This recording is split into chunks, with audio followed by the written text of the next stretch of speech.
Hello, I'm Dave Apsley, and I've got Tim McDermott here, and we're going to do a tiny talk on protecting yourself from ticks.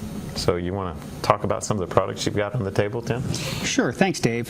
When we talk about protecting yourself from ticks, the focus for everyone out there is you don't want to get bit ever. You don't want to get bit at all.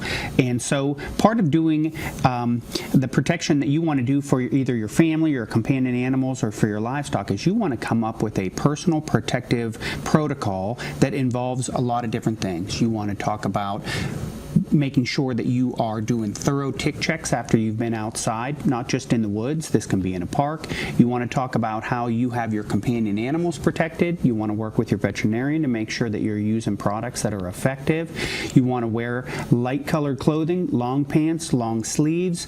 Make sure that you do that because a tick being darker is going to be easier to spot on that light background. And then what we talk about is how do we protect ourselves with the various repellents and insecticides that are on the market.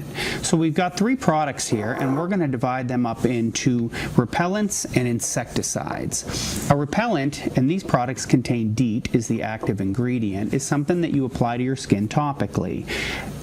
Important to realize that ticks do not respond to DEET unless it is a certain concentration, generally above 25%. So when we look at a product like this has a minimal concentration, it's very gentle, does have some activity against mosquitoes, but this would be pretty ineffective at protecting a person against getting a bite from ticks.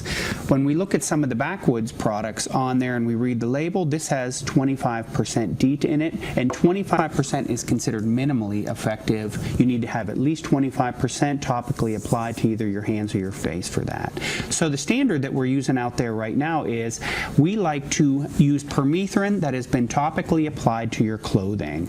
Make sure to read, follow, and understand all labels for application of repellents or insecticides. Yeah, because if you look at the label on this, it's very important not to put this on your skin wet. You want to make sure it's on your clothing and dry before you put the clothing on.